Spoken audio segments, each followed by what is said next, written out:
D'abord, nous souhaitons la bienvenue à toutes les participantes et à tous les participants à ce webinaire. Il s'agit d'un webinaire organisé dans un cycle qu'organise l'ANECLEA, l'Association nationale des enseignants-chercheurs en langue étrangère. Donc, je vois que beaucoup déjà de participantes et de participants nous ont rejoints. Donc, nous leur souhaitons encore une fois la bienvenue. Pour ce qui est du webinaire d'aujourd'hui, nous avons le plaisir d'accueillir Madame professeure Benhou Nabila à distance, mais elle est là quand même. Donc, elle nous présentera un webinaire intitulé La pédagogie universitaire à l'aune de la didactique professionnelle.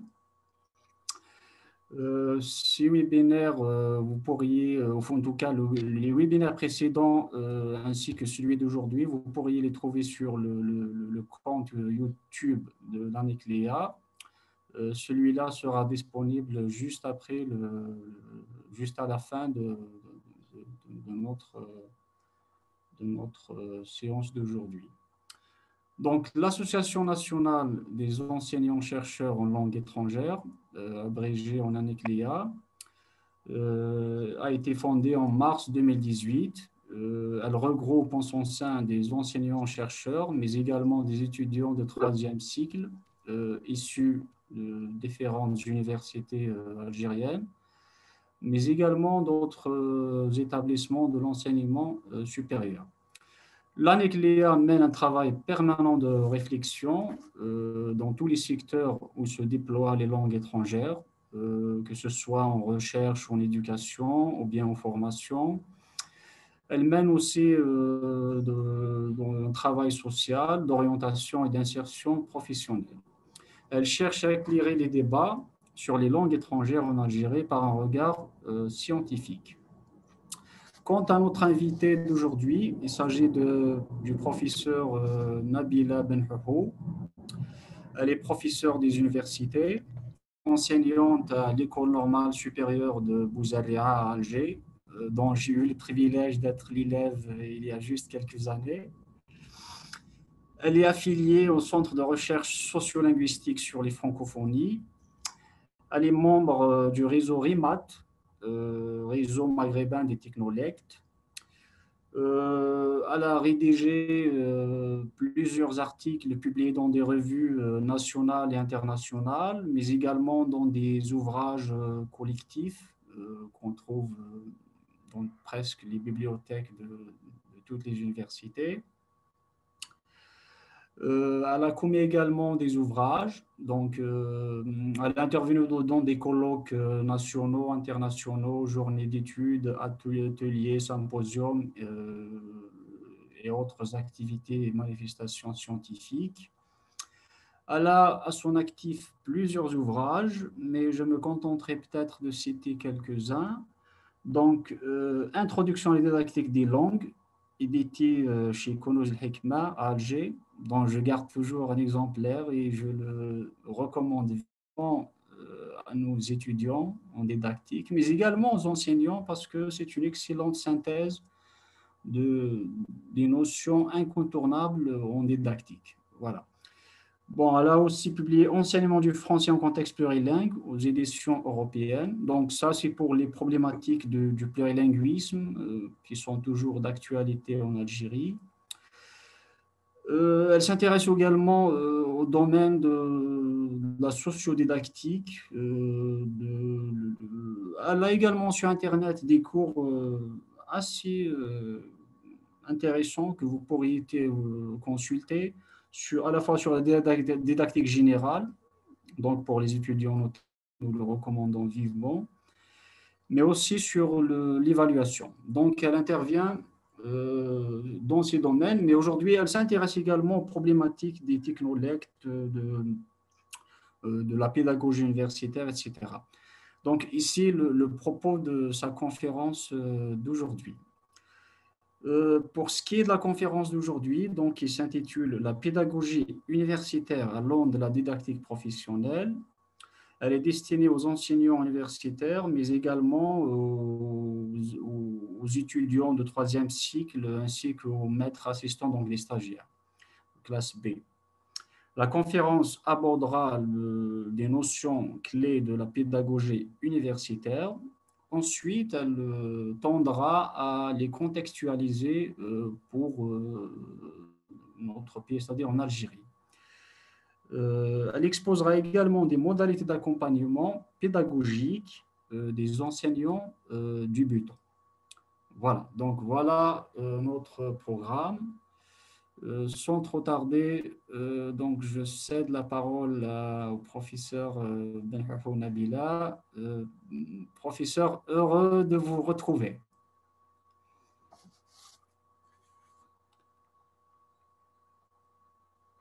Nous ne vous entendons pas, madame.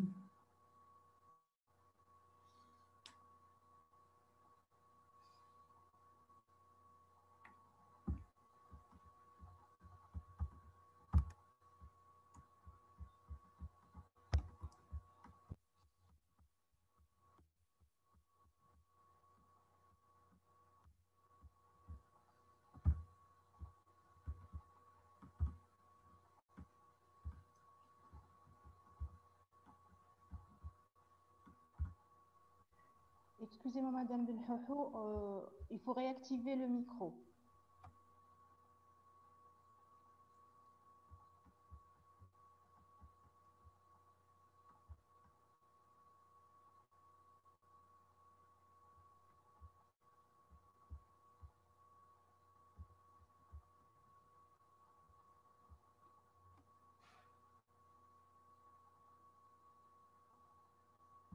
Est-ce que vous m'entendez?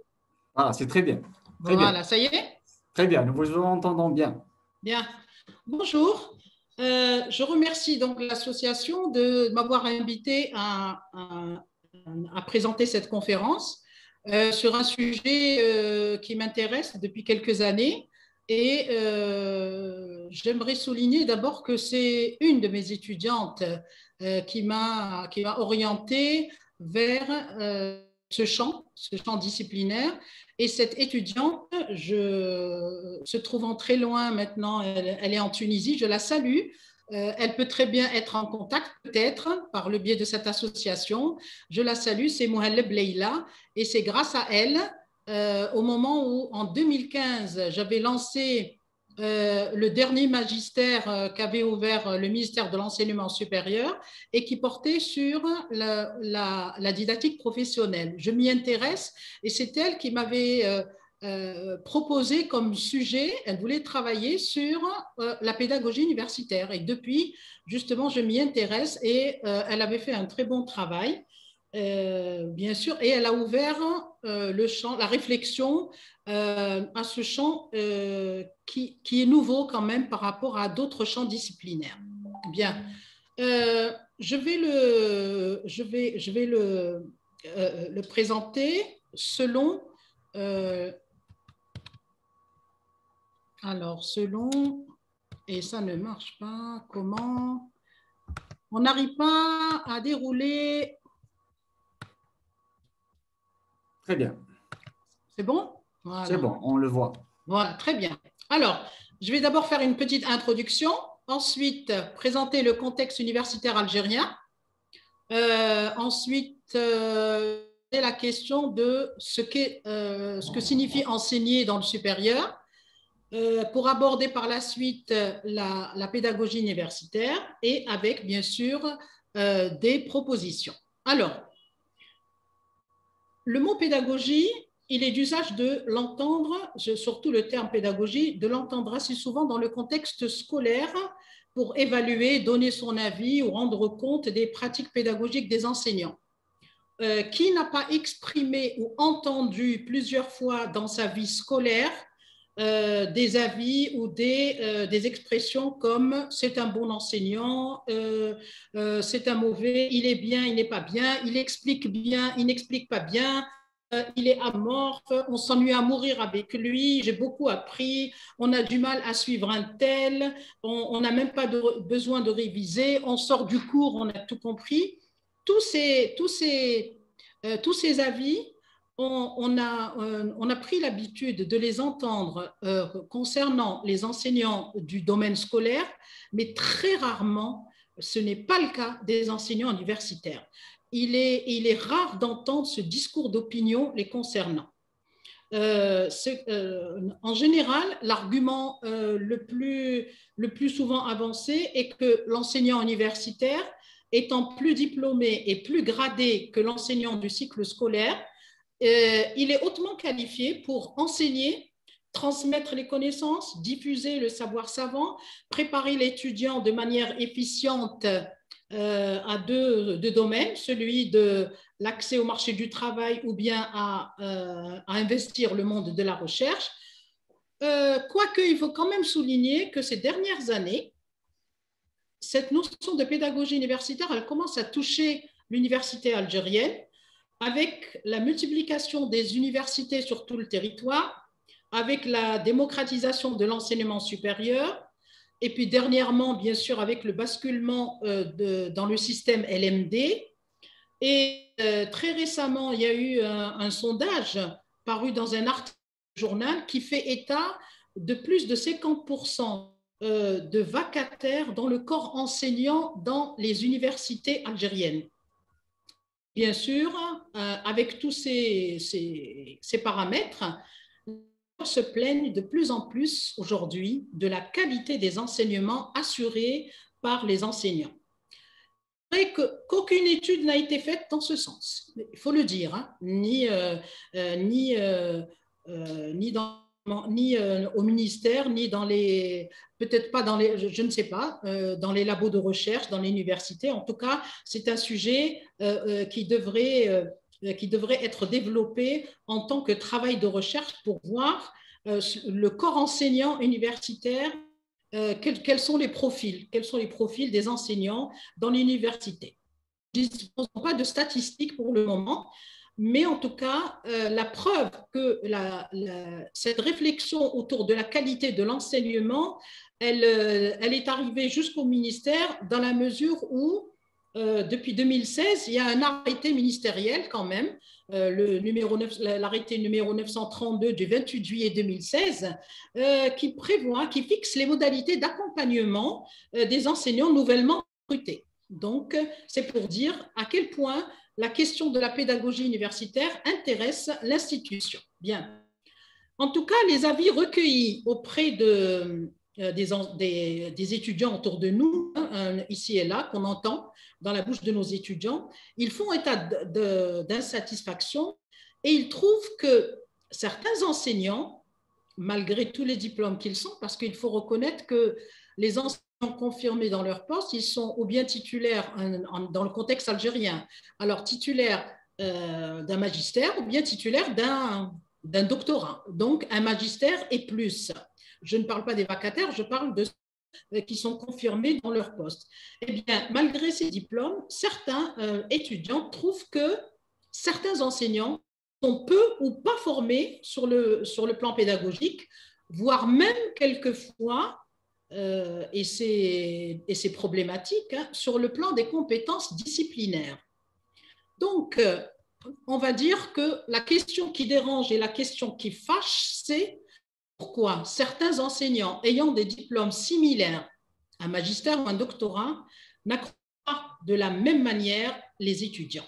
Ça, c'est une question que j'ai beaucoup entendue dans la bouche des étudiants, même quand ils réagissent entre eux. Ils disent, en gros, c'est quoi? Certains savent enseigner et d'autres non. C'est une question, pourquoi j'ai dit c'est une question qui dérange? Parce que pas mal d'enseignants, parce qu'ils sont titulaires d'un diplôme de post-graduation, un magistère ou un doctorat, ils assurent des enseignements dont les étudiants, ils pensent que parce que je suis titulaire d'un magistère ou d'un doctorat, j'assure un enseignement dont l'étudiant est satisfait. Ce n'est pas le cas. Et c'est intéressant que l'institution fasse une recherche en ce sens, une enquête pour voir où se situent les difficultés et quelles sont les difficultés que rencontrent les étudiants. Pourquoi, dans leur grande majorité, et je répète, nous n'avons pas de statistiques, ne sont pas satisfaits de la qualité de l'enseignement assuré dans les universités algériennes. En tout cas, beaucoup de chercheurs s'intéressent de très près à la question de la pédagogie universitaire. Ils reconnaissent, et quand je dis beaucoup de chercheurs, c'est dans l'espace européen, dans le monde anglo-saxon, c'est des réflexions très poussées. Tous reconnaissent qu'on peut être un bon chercheur, mais pas forcément un bon enseignant. On va voir après pourquoi.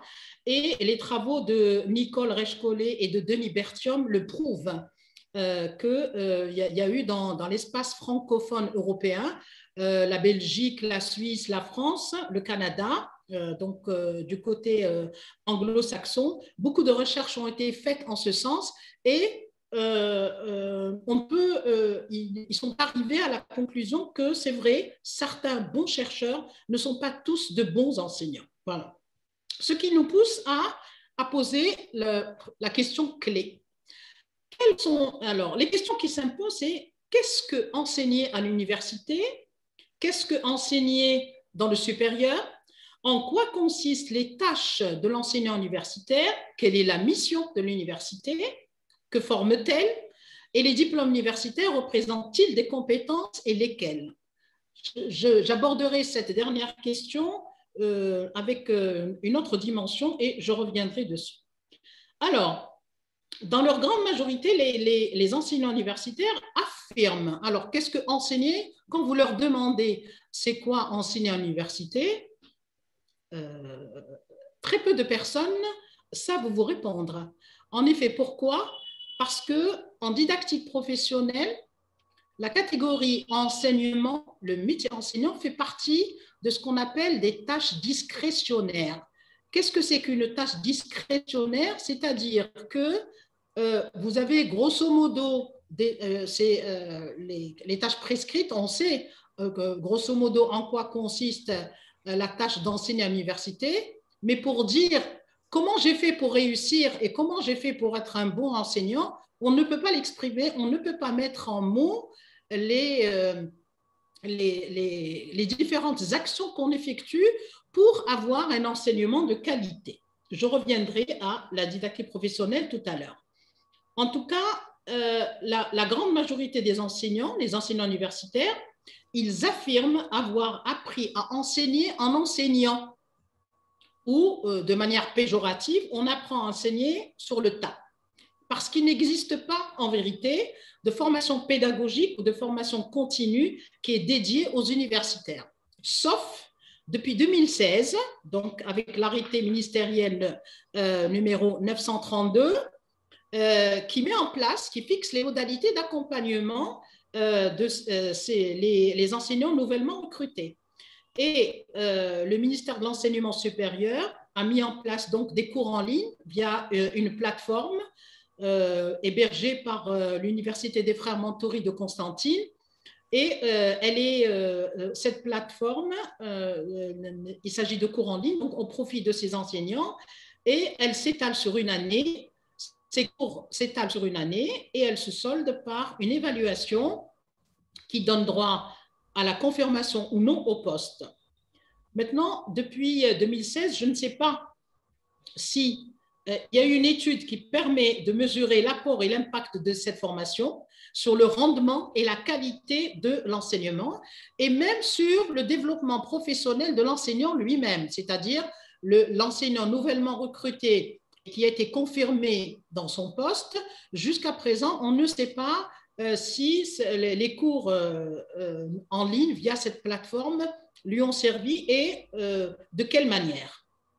En tout cas, la question de la pédagogie dans l'enseignement supérieur, elle ne peut en aucun cas être appréhendée de la même manière que dans le contexte scolaire. Pourquoi?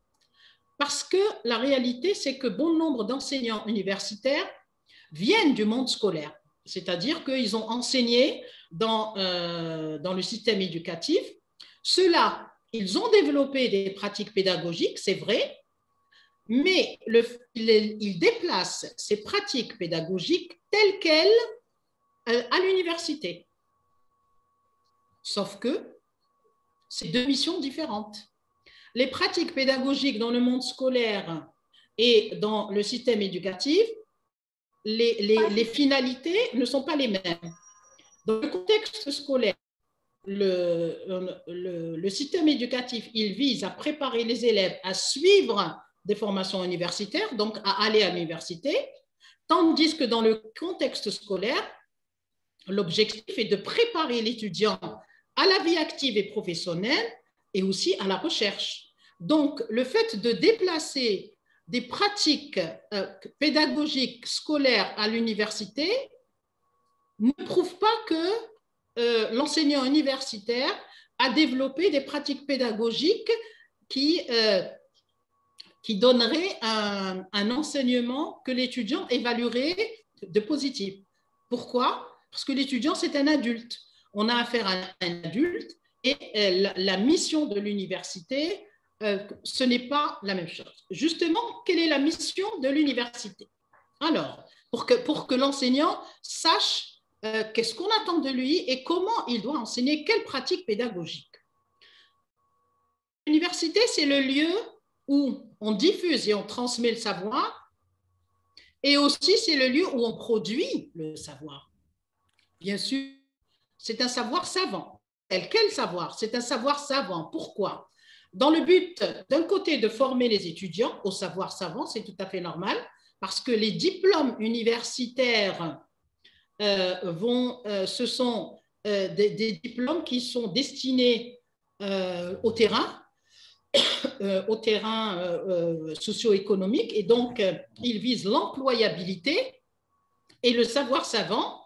Bien sûr, c'est une des missions de l'université parce qu'il y a la recherche scientifique et la dynamisation de la recherche scientifique, c'est au profit de l'université elle-même, même si lorsqu'il s'agit de former les étudiants pour le secteur socio-économique, il y a aussi la dynamisation de la recherche scientifique dont profitera le secteur socio-économique. Donc finalement, l'impact sur le développement socio-économique et sur le développement professionnel est le même.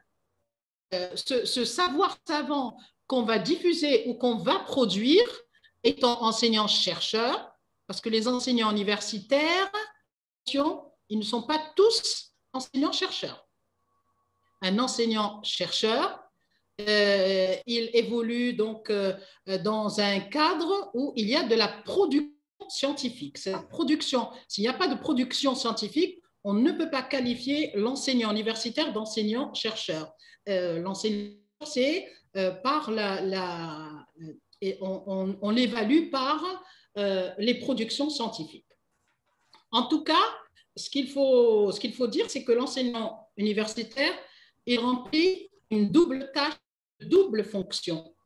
Il doit préparer l'étudiant au monde du travail et préparer l'étudiant à la recherche scientifique. Cette double tâche nous permet de nous poser la question, c'est quoi finalement enseigner à l'université? Puisque je me mets à la place de quelqu'un qui est nouveau, il vient d'avoir son diplôme, il vient d'avoir son poste à l'université, et on lui dit, bah, ta tâche, tu dois préparer l'étudiant au secteur économique et à la recherche scientifique.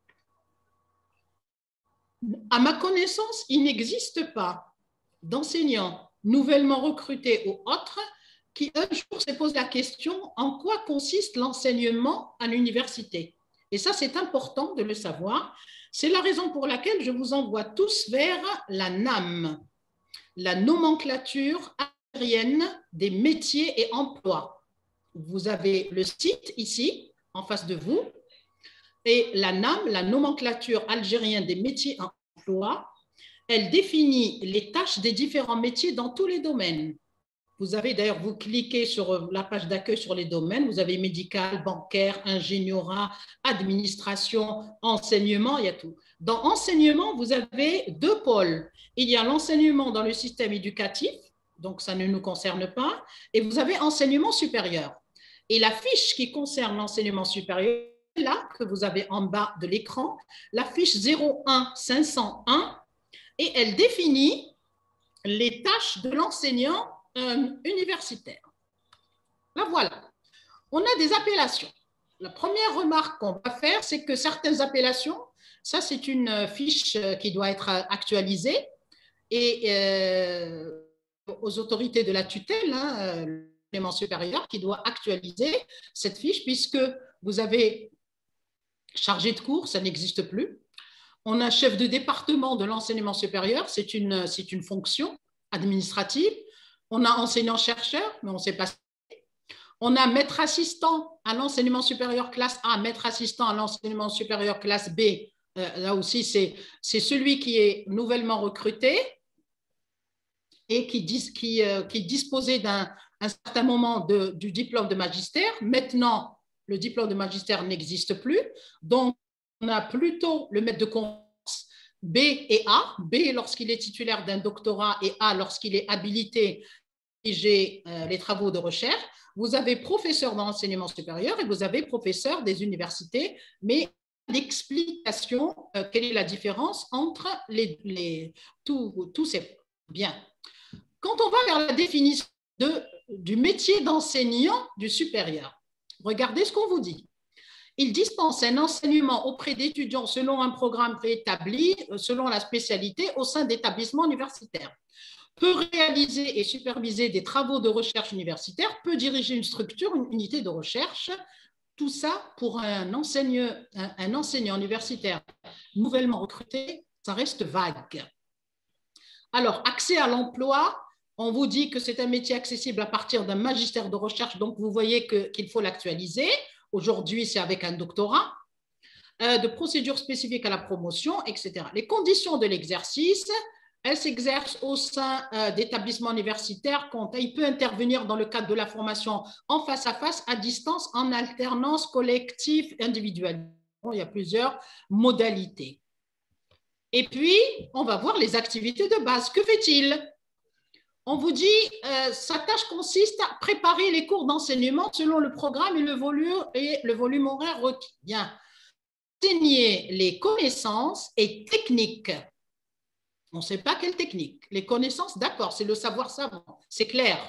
Lorsque on est pour parler du domaine des langues, lorsqu'on est enseignant en sciences du langage et qu'on enseigne l'analyse du discours, qu'on enseigne la sociolinguistique, qu'on enseigne par exemple la didactique, ce sont des connaissances disciplinaires qu'on va enseigner.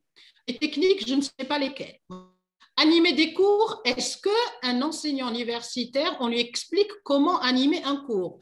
Les travaux pratiques et les travaux dirigés, bien sûr, aux étudiants. Évaluer les connaissances des étudiants. Ça aussi, à mon avis, j'estime, il me semble que c'est très restrictif parce que si les modalités d'évaluation des étudiants s'arrêtent aux connaissances, on aura simplement des évaluations, des types d'examens censés simplement faire un retour, une mémorisation des cours. Or, la préparation de l'étudiant, si je le prépare à la vie active, si je le prépare à la recherche scientifique, il ne s'agit pas simplement d'évaluer ses connaissances. C'est vrai qu'il faut évaluer les connaissances, mais il y a autre chose. On verra après dans les propositions. Ça tâche aussi à participer des jurys d'examen, concours, il encadre les travaux de recherche, stages, projets de mémoire, apporter des conseils, orienter dans leur recherche, actualiser l'information pédagogique. Déjà, l'enseignant universitaire nouvellement recruté, il n'a suivi aucune formation. Si on lui dit, parmi tes activités de base, tu dois actualiser l'information pédagogique, son travail va reposer quoi? Il va faire quoi? Il n'est pas orienté. Vous voyez, renseigner les étudiants sur les travaux d'enseignement et de recherche. Ça, ce n'est pas l'information pédagogique. Ce serait très bien de savoir en quoi consiste l'information pédagogique. Je continue, on va voir quelles sont les compétences de base. J'ai fait exprès de mettre en couleur quelques-unes, mais je vais voir. Alors, parmi les compétences requises, il faut que l'enseignant universitaire et développer des techniques rédactionnelles. C'est tout à fait normal. Des écrits scientifiques.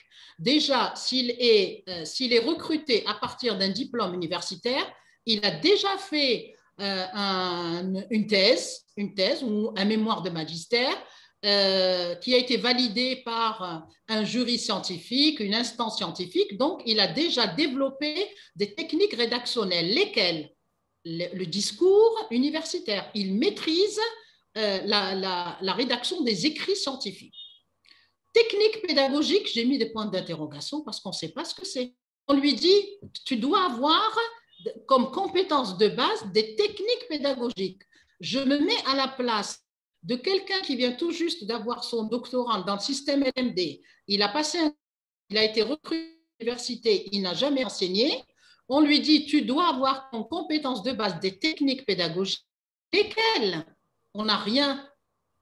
Et ça, c'est l'institution elle-même, le ministère de l'enseignement supérieur qui doit développer, qui doit expliciter en quoi consistent les techniques pédagogiques. L'ingénierie pédagogique.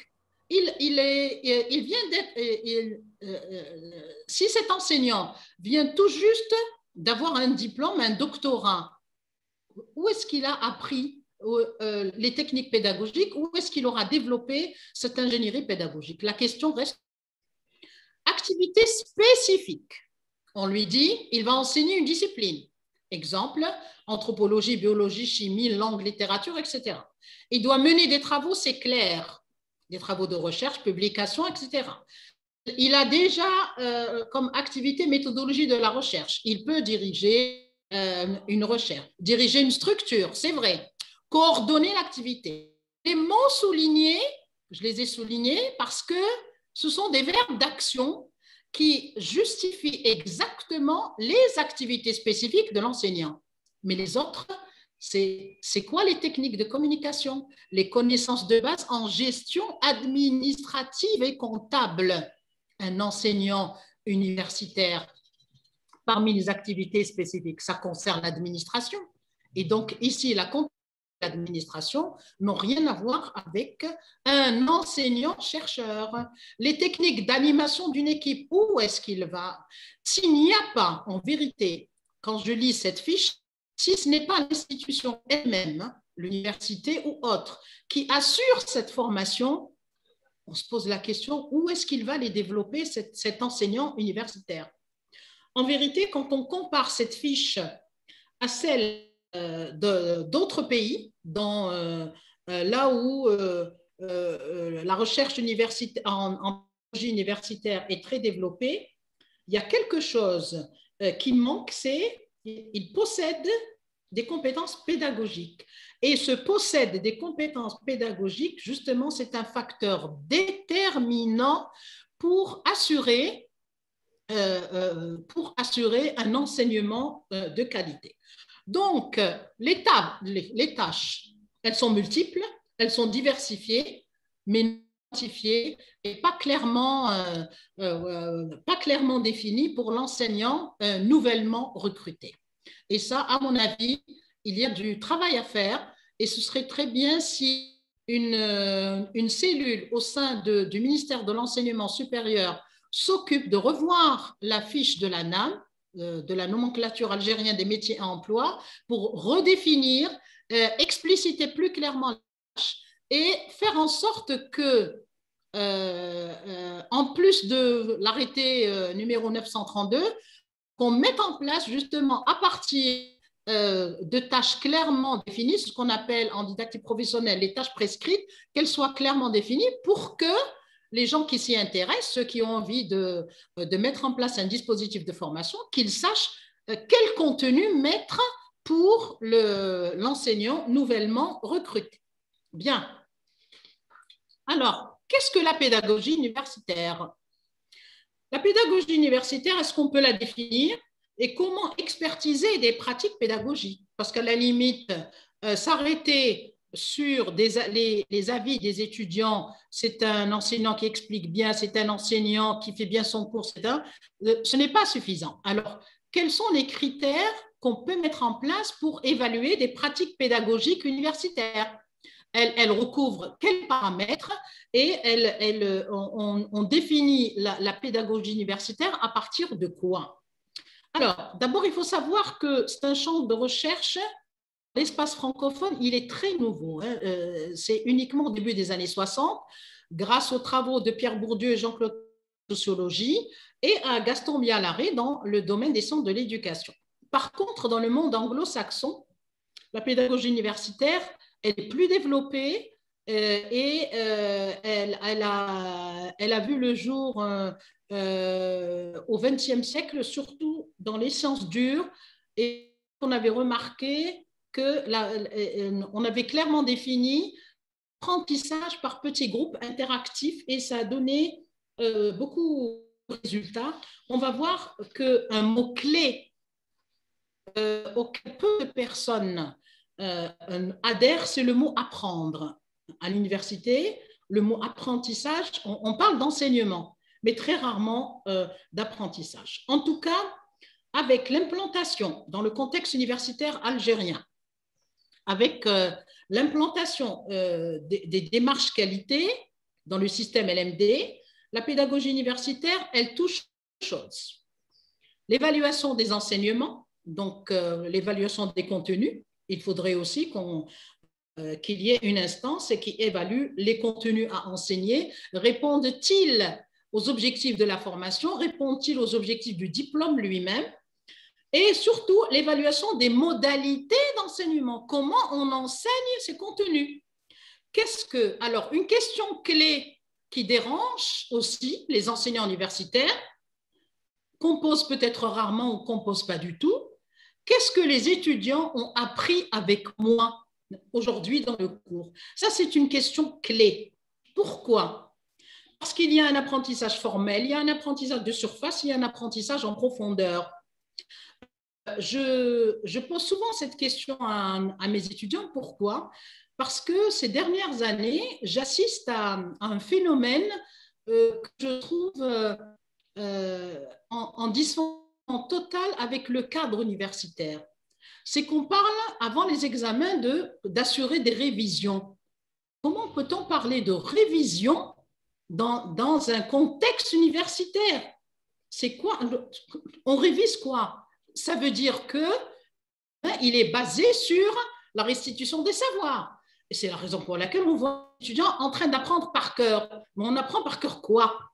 Alors, s'il est pratique, c'est pour ça que je vous dis, il y a certaines pratiques qu'on a transposées tel cadre scolaire vers le cadre universitaire. Si on a pris l'habitude de faire apprendre les élèves par cœur dans le cadre scolaire, je ne voudrais pas quand même qu'à l'université, des étudiants reproduisent ou des enseignants reproduisent les mêmes pratiques, les mêmes techniques.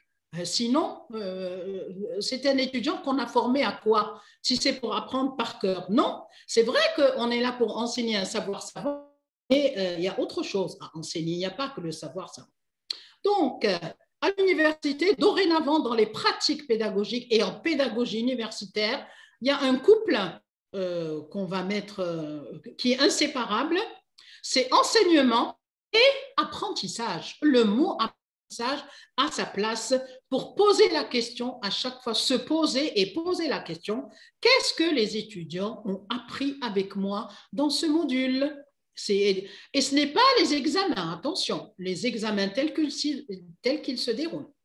Si on évalue les sujets de ces examens, il n'est pas sûr que les réponses, les notes obtenues ou bien le taux de réussite des examens ne témoignent pas forcément de la qualité de l'enseignement. Ça aussi, c'est un gros morceau. Les sujets des examens, sur quoi reposent-ils? Quel est leur objectif? Qu'est-ce qu'on évalue chez l'étudiant? Qu'est-ce qu'on cherche à évaluer? Mais surtout, qu'est-ce qu'on cherche à développer chez lui? Voilà. Donc, les questions clés, c'est que transmet l'enseignant? Quel degré de savoir savant? Maîtrise-t-il le module qu'il assure lui-même? Quelles compétences a-t-il? Et quelles compétences va-t-il mettre en place chez l'étudiant et sous quelle forme? Car le système LMD n'a pas pour objectif seulement de transmettre des connaissances disciplinaires, mais des compétences transversales. Pourquoi la question des compétences transversales se pose-t-elle aujourd'hui? Elle se pose de manière écrue parce que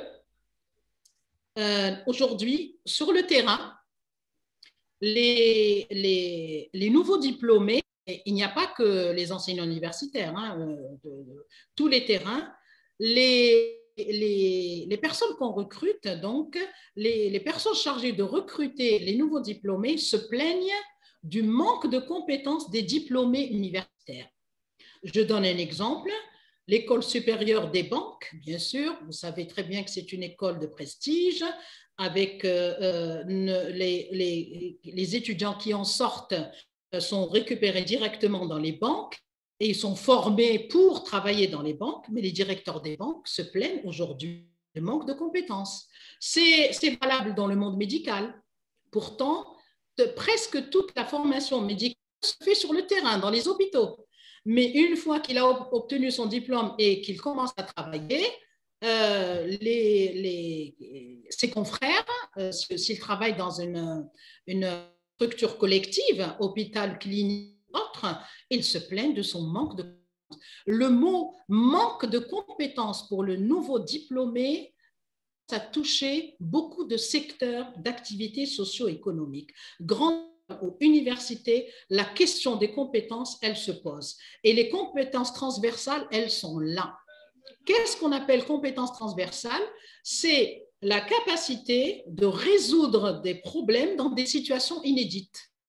Il est vrai que c'est aussi, nous disent les chercheurs, c'est être capable de trouver des solutions en instantané, qu'on soit qu'on soit ingénieur, qu'on soit médecin, qu'on soit juriste, quelle que soit la profession qu'on exerce à partir d'un diplôme universitaire, le plus important, c'est est-ce que la formation universitaire que j'ai eue, est-ce qu'elle a développé chez moi la capacité à résoudre des problèmes que je rencontre de manière inédite, parce qu'il y a des situations inédites. Bien. Alors, la pédagogie universitaire, j'ai dit, elle touche les modalités d'enseignement et les modalités d'apprentissage. Concernant les modalités d'enseignement en termes de stratégie, ce sont des stratégies qui sont déterminées par les objectifs des différents modules et les objectifs de l'évaluation de ce module et les objectifs de la formation entière. Pour revenir à ça, je vais vous expliquer pourquoi je parle des objectifs de la formation de toute la filière elle-même. Les modalités, la pédagogie universitaire, elle touche les modalités d'apprentissage pour savoir comment l'étudiant apprend-il. Rares sont les enseignants qui se posent cette question. L'étudiant, comment il fait pour apprendre? Quelles activités lui proposer? Est-ce qu'il s'agit d'application de cours?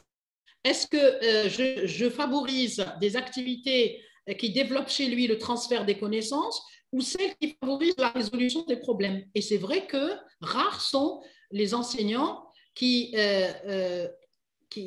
fassent une étude des activités qu'ils proposent dans leur module. On propose des activités, mais on ne s'est jamais posé la question, quel est l'objectif de cette activité? Est-ce que je cherche à ce qu'il applique le cours vérification de la transposition du savoir savant, ou est-ce que j'ai favorisé chez lui un type de transfert de compétences?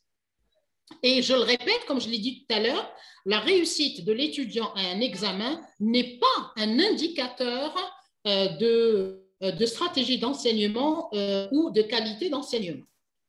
Alors, je ne sais pas si vous avez remarqué, en tout cas aujourd'hui, depuis l'année dernière, avec le problème de la pandémie, il y a beaucoup d'étudiants cette année qui ont réclamé le présentiel. Pourquoi? Parce qu'ils ont besoin du médiateur de l'apprentissage. L'enseignant universitaire, c'est un médiateur de l'apprentissage. Et parmi les fonctions de ce médiateur, il y a ce qu'on appelle l'étayage. Et l'étayage, justement, on a beau leur dire qu'il y a des enseignements, c'est-à-dire une partie en présentiel, une partie en distanciel, mais ils réclament tous le présentiel parce qu'ils ont l'impression de mieux apprendre lorsque l'enseignant est là. D'où vient ce problème? Eh bien, ce problème, ils l'ont ramené avec eux.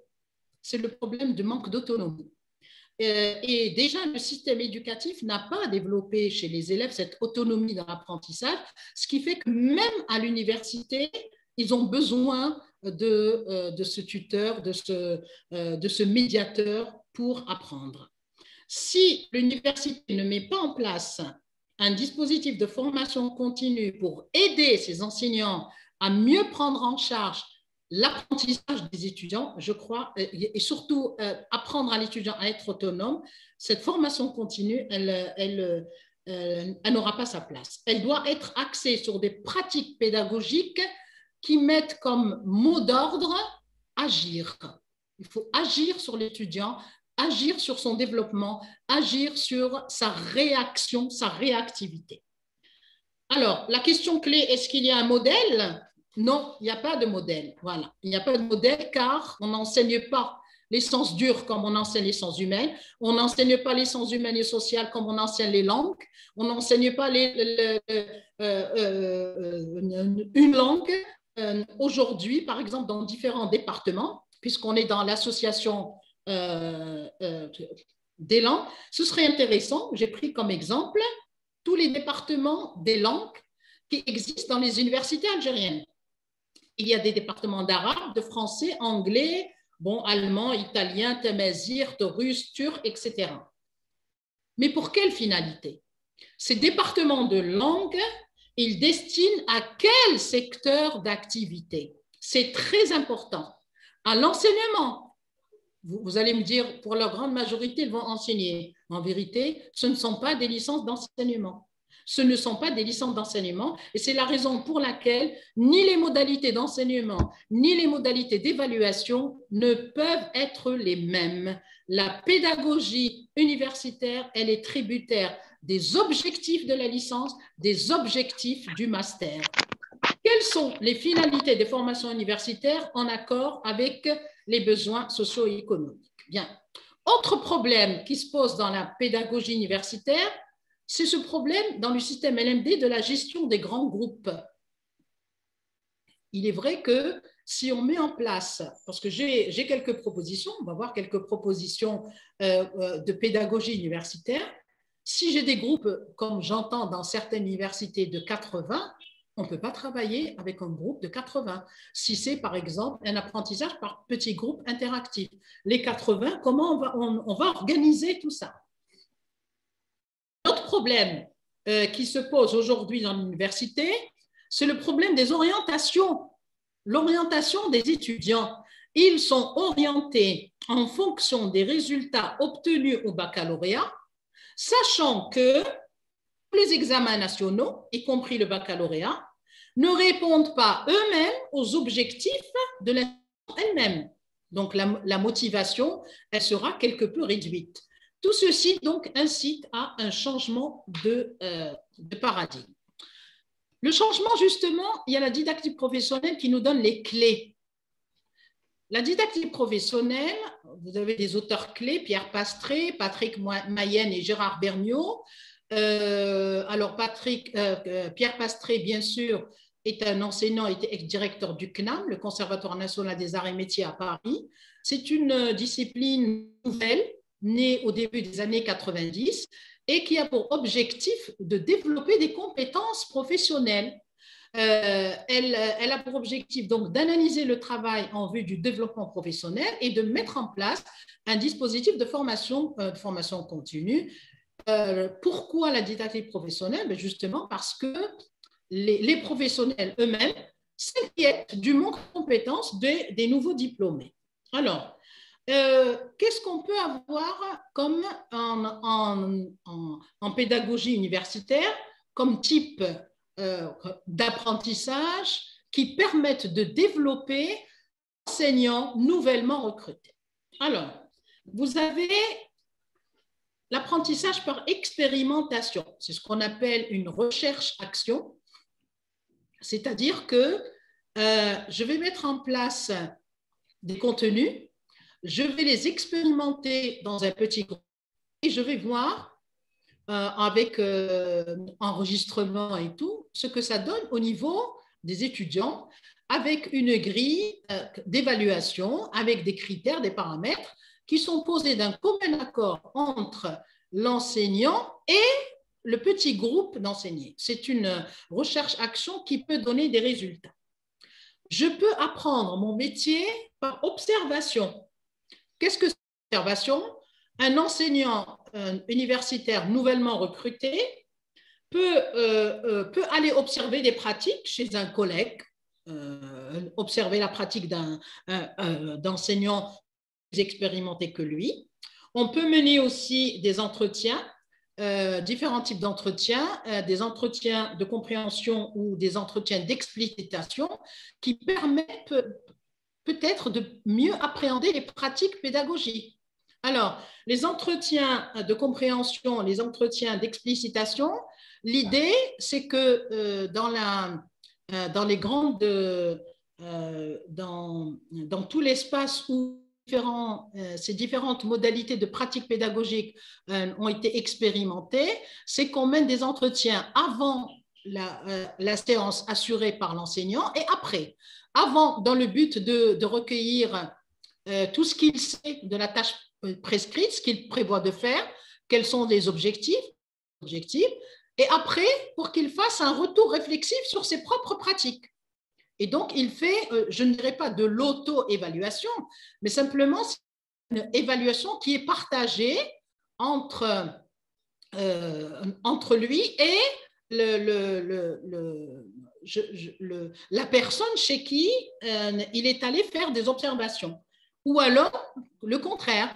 Lui, il va observer les pratiques pédagogiques, ou bien il s'essaye et appelle à un collègue plus expérimenté que lui pour qu'il observe et qu'il fasse un retour sur ses actions. On peut aussi apprendre à enseigner à l'université par consultation pédagogique. Les consultations pédagogiques, c'est au sein des UP, les unités pédagogiques. On fait appel, c'est un lieu d'échange d'ailleurs, de pratique et de réflexion, de consultation. Par exemple, j'ai beaucoup de collègues qui me consultent sur telle activité, qui me consultent sur telle partie du programme, comment je l'enseigne, comment je la présente. Est-ce que cette activité que j'ai choisie en TD, elle répond à ce qui est assuré dans le savoir à diffuser, etc. En tout cas, par consultation pédagogique, il y a, dans le cadre des départements de français, beaucoup travaillent sous cette forme. Vous avez aussi l'apprentissage, on va dire, l'apprentissage par pratique d'alternance. Alors, pratique d'alternance, ça se fait lorsque des collègues de diplômes similaires ou non assurent le même module et dans la même séance, ils alternent les pratiques. Et ça permet à énormément d'enseignants de développer justement les pratiques enseignantes parce que c'est une manière de partager cette expérience et les étudiants réagissent très bien lorsqu'il y a ce système d'alternance. Par tutorat, il y en a beaucoup qui ont fait cette expérience, un tuteur, un seul, ou bien voilà une autre pratique qu'on ne connaît pas, qui est nouvelle dans le monde européen, qu'on appelle par autodidaxie. Autodidaxie, c'est-à-dire que c'est l'enseignant lui-même qui fait de l'auto-apprentissage. Il sélectionne les personnes ressources, il sélectionne le matériel et les outils, les techniques aussi, qui lui permettent de développer ses compétences. C'est-à-dire que ce n'est pas dans toutes les... ce n'est pas lorsqu'il rencontre toutes les difficultés qu'il va faire recours à n'importe quel enseignant. C'est lui qui sélectionne. Pour telle chose, j'ai besoin de tel enseignant. Après avoir, par exemple, fait des observations, comme j'ai dit ici, apprendre par observation, chez d'autres collègues. Et ça, c'est vrai que ça permet d'identifier un problème, d'identifier des ressources potentielles qu'il va essayer de résoudre lui-même, bien sûr, en fonction des objectifs d'apprentissage. En tout cas, toutes ces démarches ont été expérimentées dans beaucoup de pays européens et ont donné pas mal de résultats par rapport au développement professionnel, parce qu'il est question justement de développement professionnel. Si un enseignant universitaire ne pense pas à ce développement professionnel en termes de pratiques pédagogiques, et s'il n'y a pas cette consultation par observation, par l'expérimentation, si on essaye tout ça, on est sûr qu'au bout de quelques années, les pratiques pédagogiques, elles se développent, et ce n'est pas par la théorie, c'est sûr, mais c'est en activant toutes les connaissances, en essayant de résoudre les problèmes qu'on rencontre, et puis les situations inédites auxquelles on a. Voilà, je pense que, en tout cas, il y a beaucoup à dire, et l'université, maintenant, elle doit se poser la question de chercher à savoir quelle est la qualité des enseignements qu'elle assure, quelle formation pédagogique faut-il mettre en place, ça c'est important. Je peux vous envoyer par la suite, si vous voulez, une bibliographie qui permet à ceux qui s'y intéressent de creuser encore la question. En tout cas, les Belges, les Suisses et les Canadiens sont très développés dans le domaine de la pédagogie universitaire, et ça peut donner des exemples de pratiques qu'on vérifierait ou qu'on établirait en prenant en considération le contexte algérien, contexte que j'ai présenté tout à l'heure comme étant quelque peu spécifique, puisqu'il y a le problème de l'orientation. Les étudiants, dans leur grande majorité, n'ont pas choisi la filière dans laquelle ils ont été engagés, de revoir en profondeur les finalités des licences de langue, parce qu'à l'université, elles n'ont pas pour finalité d'apprendre à enseigner, parce que sinon, il y a des modules qui manqueraient, et de revoir aussi cette formation continue, de mettre en place de véritables contenus pédagogiques pour ces enseignants nouvellement recrutés. Voilà.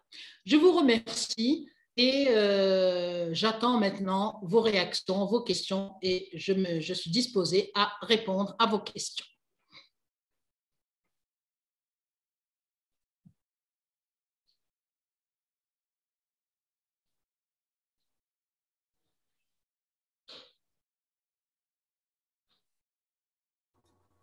Donc, merci beaucoup, professeur Benhoufou, pour cet exposé riche, bien fourni, clair et aussi méticuleux que vos cours à Lyonnais. Ça nous a rafraîchi un petit peu la mémoire.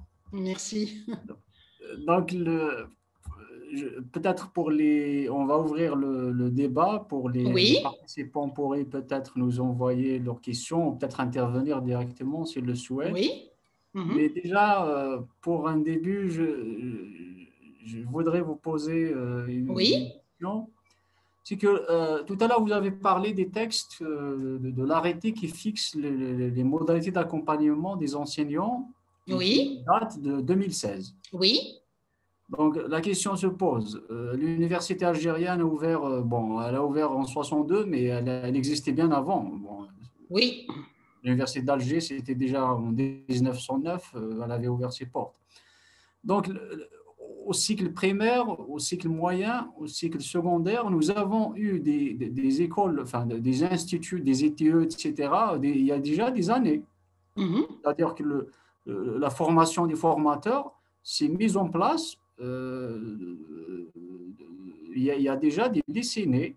Mais pourquoi jusqu'à 2016 pour penser à former les formateurs à l'université? Est-ce que, à partir de là, je me pose la question, est-ce que si l'échec, parce que tout à l'heure vous avez parlé également de l'autonomie, c'est-à-dire on prépare l'élève, l'apprenant à l'autonomie primaire, on le prépare au cycle moyen, on le prépare au cycle secondaire, mais normalement, on le prépare pour l'autonomie pour qu'il accède à l'université autonome. C'est-à-dire déjà, quand il arrive à l'université, on s'attendrait à ce qu'il soit autonome, donc à ce qu'il suive les cours, est-ce qu'il fasse les travaux de recherche, bon, qu'il assiste à des travaux pratiques, etc., qu'il rédige des comptes rendus, qu'il lise des ouvrages, le savoir savant, donc il Oui. doit se fréquenter avec se frotter avec le savoir savant. Donc, est-ce que je me dis, est-ce que ce n'est pas un aveu d'échec de cette préparation à l'autonomie, puisque pédagogie, si je me rappelle bien des cours didactique de l'ENS, péda, c'est l'enfant, gogie, c'est accompagner l'enfant. Oui. Donc, on Oui. parle encore d'accompagner l'enfant à l'université. Donc, je ne sais pas, c'est une question que je me pose comme ça. Je vais répondre tout de suite, justement, parce que la pédagogie universitaire n'a rien à voir avec la pédagogie scolaire. C'est ça la différence. La différence, c'est que lorsqu'on enseigne dans le système éducatif, que ce soit, on a affaire à des mineurs, voilà, c'est des enfants et donc on les accompagne différemment. La pédagogie, c'est tout le relationnel qu'on entretient, comment gérer son cours, comment gérer l'apprentissage, etc. Mais à l'université, c'est différent. Pourquoi cette question ne s'est jamais posée pour les années d'avant, les enseignants? C'est vrai, quand nous avons eu notre licence, quand jamais le problème de l'enseignement à l'université, jamais on a émis, peut-être très peu, d'avis sur les enseignants universitaires. Il n'y a jamais eu de problème concernant la qualité de l'enseignement. Eh bien, ces dernières années, ça se pose. Il se pose pour plusieurs raisons. Un, je l'ai dit tout à l'heure, il faut vérifier, hein, c'est un article que j'ai lu dans un journal algérien qui dit que 50% des enseignants universitaires sont des vacataires. Donc, si on a recours à des vacataires, quand même, les vacataires sont titulaires d'une licence. Est-ce que quelqu'un qui est titulaire d'une licence et quelqu'un qui est titulaire d'une doctorat, ils vont assurer des enseignements de la même manière à l'université? Non, qu'on le veuille ou non. Sur le plan des compétences disciplinaires, ça c'est très important. Celui qui enseigne et qui ne maîtrise pas le discours savant qu'il est en train de diffuser, c'est en deçà de ce qu'on attend de lui. Donc, non seulement on évalue l'enseignant universitaire sur les connaissances qu'il a du domaine qu'il est en train d'enseigner, mais aussi sur ses capacités à transposer ce savoir savant chez les étudiants. Voilà pourquoi aujourd'hui, on met en place, depuis 2016, parce que l'université, le ministère de l'Enseignement supérieur a eu écho de ces plaintes. Quand les étudiants se plaignent de la qualité des enseignements, c'est très grave. C'est très grave. Il faut vraiment se remettre en question. Et ils ont raison, ces étudiants. Quand vous avez des étudiants, on les voit. Il faut vraiment que chacun de nous fasse cette enquête. Quand on voit des salles de cours pratiquement vides à certains moments, on doit se poser la question. Quand les étudiants ne viennent pas, on se pose la question, pourquoi ils ne sont pas venus? Pourquoi ils n'assistent pas à ce cours? Il y a des cours qu'ils sélectionnent très peu et d'autres non. Et donc, c'est important. C'est un retour sur la personne elle-même. Quand vous avez des étudiants qui se plaignent de la qualité de l'enseignement, quand vous avez des étudiants maintenant, il y a les réseaux sociaux, il y a Internet, il y a des sites où on peut trouver le savoir savant. Donc, lorsque l'enseignant universitaire ne peut pas l'assurer lui-même, l'étudiant, il va chercher ailleurs. Mais cet étudiant, vous avez dit, autonome. Le problème, c'est que l'éducation nationale n'a pas développé cette autonomie, ne l'a pas développée. Regardez tout de suite les étudiants de première année dans toutes les universités, ils ont encore des attitudes scolaires. Ces attitudes scolaires font qu'ils n'ont pas encore développé l'autonomie. Ça ne fait rien pour la première année. Mais imaginez en L3. En L3, ils sont toujours en train de chercher ce médiateur, chercher pour mieux appréhender l'économie. Ça veut dire que toute la formation universitaire n'a pas développé chez l'étudiant cette autonomie. Si une formation universitaire n'a pas développé cette autonomie, c'est qu'on n'a pas réussi à assurer la formation universitaire. Parce que dans cette autonomie, à partir d'où on commence à voir cette autonomie? À partir du moment où il y a un mémoire de fin d'études, le mémoire de master, par exemple. Au master, normalement, ça y est, l'autonomie, elle est déclarée, elle est là. C'est vrai qu'il a besoin, l'étudiant, d'être encadré. Que veut dire encadré? Encadré, ça veut dire on lui ouvre les voies de la recherche, on lui montre où chercher, comment chercher. Mais on ne fait pas le travail à sa place. C'est lui qui fait le travail de recherche. C'est lui qui va chercher. Donc, voilà pourquoi j'ai parlé de… Je n'ai pas utilisé le mot échec. Je ne parle pas encore d'échec. On ne parle pas d'échec. Mais on parle de dysfonctionnement et de retour d'insatisfaction des étudiants. Il est important aujourd'hui que la tutelle, l'enseignement supérieur, fasse une enquête à grande échelle pour voir le rendement. Quel est le rendement de l'enseignement au niveau des universités et des grandes écoles? Voilà. Donc merci pour cette J'espère que j'ai répondu. J'espère que j'ai répondu. Bon, le message est reçu. Donc, vous avez bien expliqué qu'il est à la fois une difficulté en matière d'autonomie, pour ne pas dire échec, parce que dans l'absolu, tout obstacle nécessite une aide. Voilà, on pourrait toujours y réfléchir et peut-être la rencontre d'aujourd'hui verse dans ce sens-là. Donc, c'est-à-dire il y a à la fois cette difficulté d'atteindre l'autonomie de la part de l'apprenant, mais il y a aussi un problème de formation du côté enseignement aussi. C'est-à-dire, bien sûr.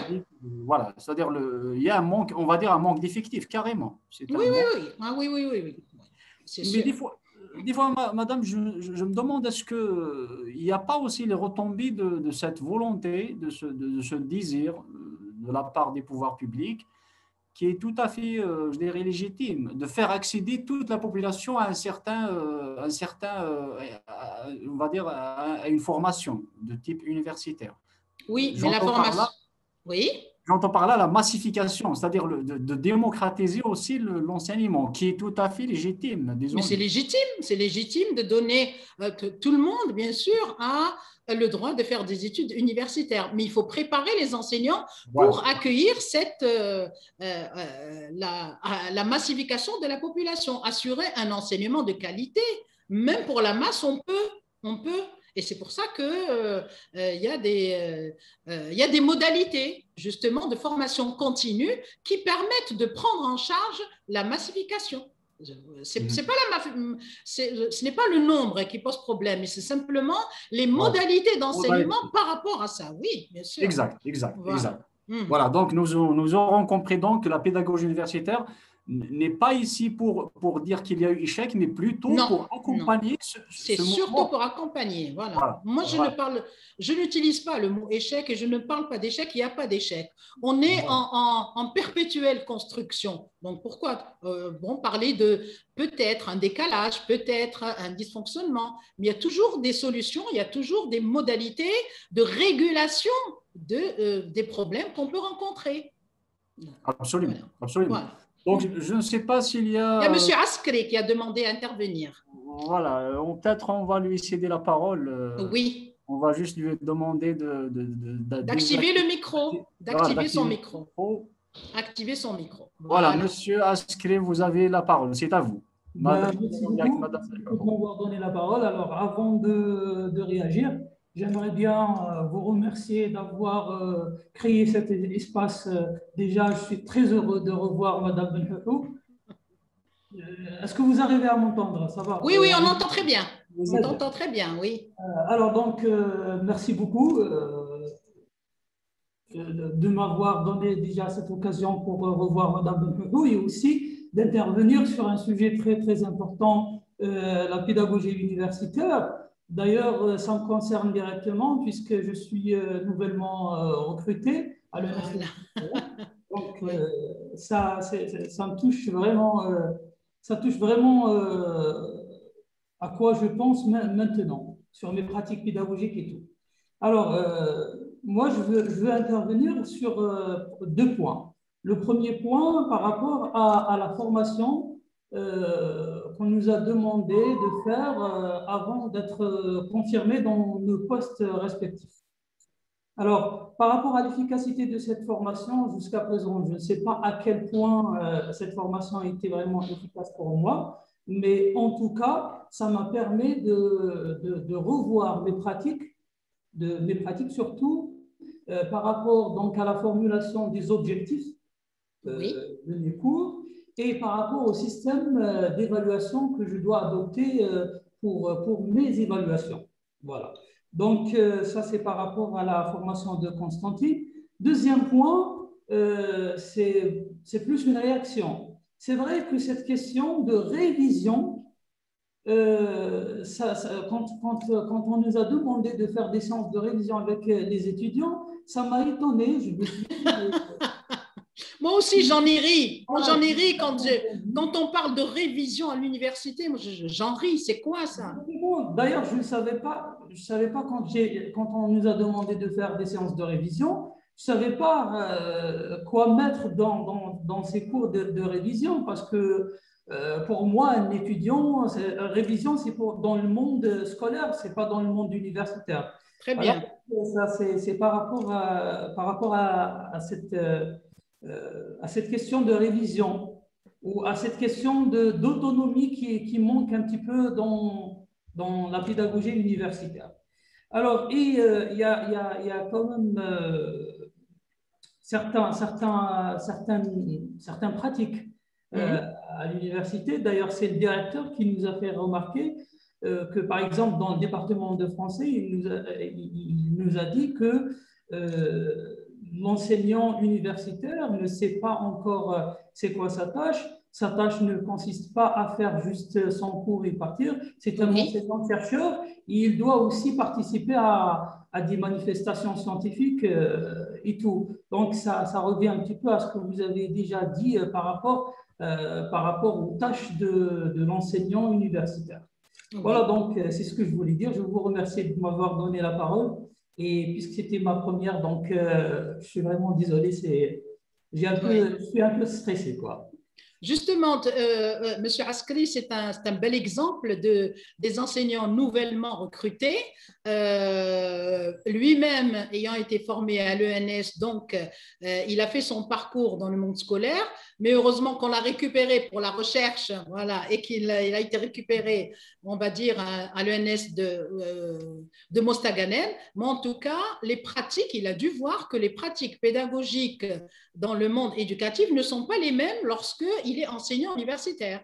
Et c'est vrai que parmi les tâches, moi je trouve aberrant d'entendre parler certains enseignants universitaires et de voir qu'ils n'ont d'autres tâches que celle de faire le cours et de rentrer à la maison. C'est pas normal. C'est pas normal parce que parmi les tâches, il y a l'organisation des manifestations scientifiques, la participation à des colloques, l'organisation de journées d'études, mais aussi des publications scientifiques.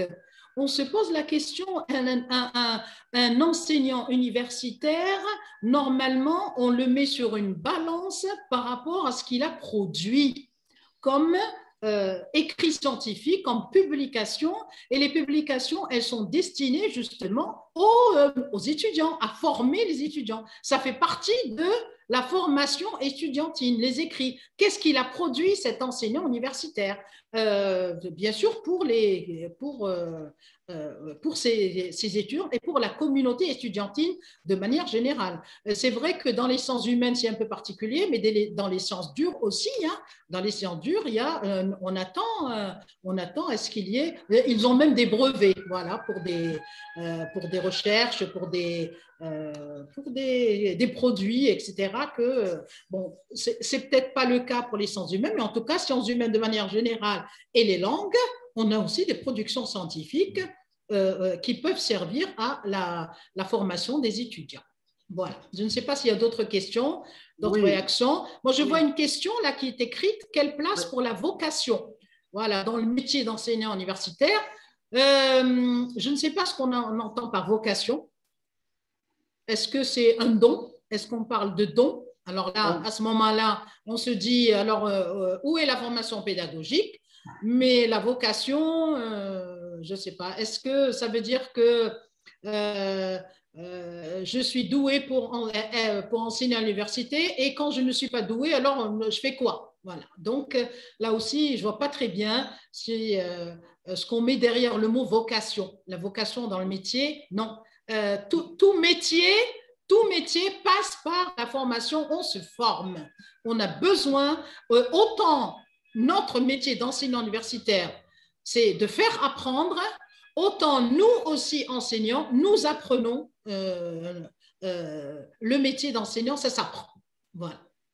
Bon, Madame Hamdad qui a posé la question, donc elle me tend une perche pour revenir justement, elle parle de vocation, mais vous également, vous avez parlé au début de quand pédagogie universitaire, Oui. et on les appelle, l'enseignement, on l'appelle, c'est une tâche discrétionnaire. Alors, qu'est-ce qui se cache derrière ce terme? Ben oui, c'est ça le problème. Et c'est pour ça que la didactique professionnelle, elle peut nous donner c'est une voie qui est ouverte, VOIE, hein, ouverte pour montrer en quoi consistent les actions.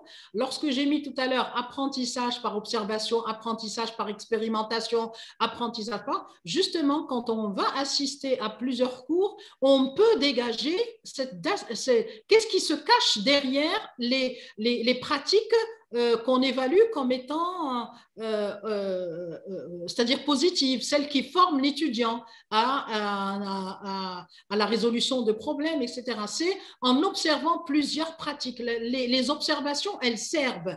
Apprendre par observation et apprendre par expérimentation, elles permettent de dévoiler ce qui se cache derrière cette tâche qu'on appelle discrétionnaire. Parce que la personne, quand vous lui demandez comment vous faites pour réussir votre cours est réussi, tout le monde est sorti content, comment vous faites? On ne peut pas vous répondre, on ne sait pas. On ne peut pas mettre en mots en quoi on a réussi et qu'est-ce qu'on a fait exactement. Ce qui fait qu'une personne étrangère, donc la personne qui veut apprendre et qui assiste à ce cours, qui va observer, elle peut elle-même dégager ce que Pierre Pastré ou Gérard Vergniaud appellent les invariants opératoires. Il y a des invariants qu'on remarque dans les pratiques pédagogiques et on peut après faire une nomenclature d'invariants qui pourrait servir justement à l'enseignant nouvellement recruté. On le voit d'ailleurs, plus il multiplie les activités, plus il se développe. Mais s'il reste coincé dans son coin et il a peur d'aller demander, il a peur d'aller recourir aux collègues pour mieux expliciter les pratiques, il n'apprendra jamais. On apprend. Pourquoi est-ce que le socio-constructivisme de Lev Vygotsky a été intégré même à l'université? Parce qu'on a remarqué que le développement professionnel, il est socio-professionnel. C'est par le biais des collègues, par le frottement à une communauté, ce qu'on appelle le travail collaboratif, l'apprentissage en collaborant à des équipes de recherche, à des journées pédagogiques, à la présentation. C'est comme ça qu'on se développe. Je l'ai remarqué comment? Je l'ai remarqué dans les colloques ici auxquels j'ai participé en Algérie, comment certains collègues, surtout quand j'avais fait partie de leur jury de soutenance, et je les ai vus à l'œuvre, certains et certaines, plus tard dans des colloques, leurs présentations, on voit ce développement, on le voit, qu'on ne voit pas ailleurs chez d'autres lorsque après avoir obtenu le diplôme, après, ils disparaissent de la circulation. Le développement professionnel de l'enseignant supérieur, l'enseignant du supérieur, c'est-à-dire il est déterminé par nombre de pratiques scientifiques. Il n'y a pas que les enseignements. Voilà. D'accord? Tout à fait, oui. Donc, voilà. Il y a à la fois ce que vous avez appelé les invariants, mais je dirais que la tâche, est-ce que ce n'est pas aussi la complexité de notre métier quand même? Parce qu'il y a à la fois le volet cognitif, mais il ne faut pas oublier aussi le volet psychologique, affectif. L'identité, il y a aussi l'identité professionnelle. Il y a une identité professionnelle à développer. Et cette identité, elle passe d'abord, qu'on le veuille ou non, par la maîtrise du savoir savant. Un enseignant universitaire, il pèse on l'évalue par la maîtrise du discours savant. Est-ce qu'il maîtrise le discours savant? S'il ne maîtrise pas le discours qu'il est en train de diffuser, je ne parle pas de l'enseignant-chercheur qui produit le discours, je parle de celui qui est en train de diffuser en salle de cours avec un public d'étudiants apprenants. C'est la maîtrise de ce discours. Et vous savez que les étudiants d'aujourd'hui, ils ont la possibilité de vérifier tout de suite. C'est les meilleurs observateurs, c'est les meilleurs évaluateurs. Moi, il faut sonder les étudiants pour voir ce que vous valez sur le terrain. Voilà, sondez vos propres étudiants. C'est les meilleurs évaluateurs, c'est la vérité. Voilà. Parce qu'ils sont là, ils sont en situation d'apprentissage et s'ils passent 1 heure, ils passent une matinée, ils passent 1 mois, ils sentent qu'ils n'ont rien appris, après ils boudent. C'est normal qu'ils boudent, bien sûr. Parce que derrière enseignement, vous avez, j'ai dit, la partie du couple inséparable, c'est l'apprentissage, qu'on le veuille ou non. Voilà. Ok, merci Madame pour ces éclaircissements. Je ne sais pas, vous m'avez si dit d'autres ont envie de réagir. Donc nous Il y a quelqu'un qui demande à faire une petite intervention, mais je ne sais pas qui c'est. Voilà, bonjour tout le monde. Voilà, c'est voilà, monsieur peut-être Mohamed Saadi. C'est lui qui veut intervenir. Allez-y, vous avez la parole. Bonjour, oui. Bonjour madame, j'espère que vous allez bien. Je voulais juste faire une petite intervention par rapport à ce que vous avez dit concernant donc, les tâches discrétionnaires. Oui. Et par rapport aussi à la nomenclature algérienne des métiers et des emplois. Donc, ça sera dans le cadre de la didactique professionnelle.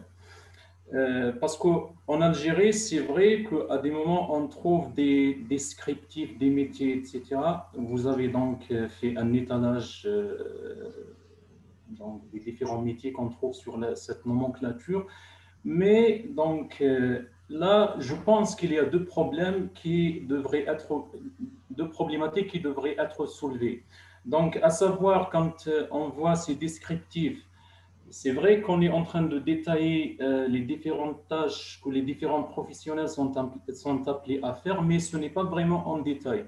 Ça, c'est de un donc. Et de deux, je pense que quand on fait, ou bien quand on énumère ces tâches que le professionnel devrait faire, je pense que ce n'est pas fait dans le cadre de l'ingénierie de formation. Parce que souvent, on trouve un grand décalage entre ces tâches, etc., et entre l'activité réelle, ce que le professionnel est appelé à faire réellement. Et là, donc, je ne sais pas si dans le cadre des formations professionnelles, on prend en compte l'énumération de ces tâches, c'est-à-dire on envisage la formation suivant ces tâches, ou bien on fait juste comme ça. Pourquoi je suis en train de dire ça? Parce que la dernière fois, j'avais l'occasion de discuter avec un collègue à moi. Donc, c'était à propos des canevas qu'on fait au département de français de l'université de Bouira. Donc, c'est juste pour vous dire qu'on a deux spécialités, donc les sciences du langage et la littérature et la civilisation. Donc, je lui ai dit comment tu as fait pour élaborer ces canevas et pour vous dire c'est le seul qui les a fait. Donc, il m'a dit j'ai copié sur d'autres canevas, etc. Et après, en discutant de ça, je lui ai dit, là, je vois que pour les étudiants qui sont spécialisés en sciences du langage, ils font didactique et didactique disciplinaire, mais pour les gens qui font littérature, etc., ils ne font pas ça. Alors que pour les débouchés professionnels de cette formation, c'est on va dire à 90%, c'est destiné à l'enseignement. Donc, pourquoi les uns font la didactique générale et la didactique professionnelle et les autres ne font pas ça, alors que tout le monde, en fin de compte, sera destiné vers l'enseignement.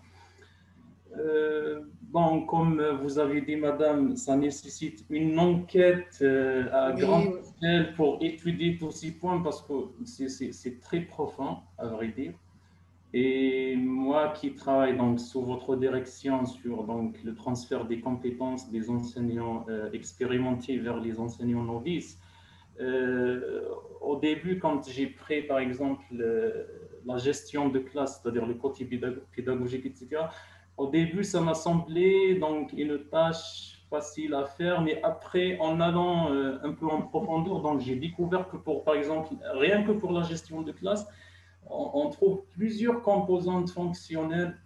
Par exemple, il y a des enseignants novices qui ne savent même pas comment écrire sur le cahier de texte. Et là, donc, par rapport à la formation, on devrait donc soulever des questions, etc. Parce qu'à vrai dire, pour former des enseignants professionnels, ils sont appelés à, ou bien ils sont dans l'obligation d'être préparés à tout ça. Parce qu'à un moment donné, un enseignant novice surtout, rien que pour le fait de ne pas savoir comment écrire ou bien quoi écrire sur un cahier de texte, et ça c'est un point très minime par rapport aux autres tâches, donc ça peut le bloquer.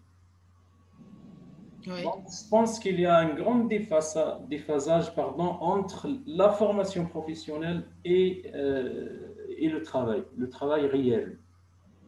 Justement, il y a quelques jours, il y a eu une journée d'études organisée par le laboratoire de Mme Bensekat Melika de l'Université de Mostaganem, auquel j'ai participé, et il était question de professionnaliser les langues étrangères à l'université. Et justement, on avait soulevé le problème de professionnalisation parce que la première des choses à revoir, c'est que les diplômes des langues, les départements de langue, que ce soit département de français, d'anglais, d'italien, de russe, que vous voulez, de toutes les langues enseignées, à l'université, objectif, ce n'est pas d'aller enseigner.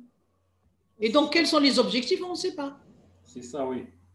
C'est important de mettre en place d'abord, lorsqu'on met en place une formation universitaire, de savoir à quoi elle destine. Exactement. Au moins, les étudiants de médecine, quand ils s'engagent en médecine, ils savent ce qu'ils vont faire. Celui qui est parti en chirurgie dentaire, il sait ce qu'il va faire. Celui qui a fait des études juridiques, il sait dans quelle licence de langue. Tous ceux qui sont en licence d'arabe, est-ce qu'ils vont tous enseigner l'arabe? Non, ce n'était pas le cas. Tout à l'heure, M. Atta avait parlé des enseignants universitaires des années 60, 70 et 80. On ne se plaignait pas parce que les licences de langue, de manière générale, elles ne destinaient pas qu'à enseigner. Elles destinaient à beaucoup de métiers et la formation, elle arrivait à mettre en place chez nous, les étudiants, le transfert de compétences. Exactement. Cette transférabilité, elle n'existe plus dans les contenus, dans les formations de licence aujourd'hui. C'est ce qui est à revoir. C'est qu'on doit se poser la question. Finalement, la licence de français, la licence d'arabe, la licence d'anglais, elle destine à quoi? Je vais faire quoi avec? J'ai un master en italien, je vais faire quoi avec? Enseigner l'italien, c'est tout. Mais à l'origine, quand vous voyez le contenu, ce n'est pas de contenu pour enseigner. Ce n'est pas une licence qui destine à enseigner.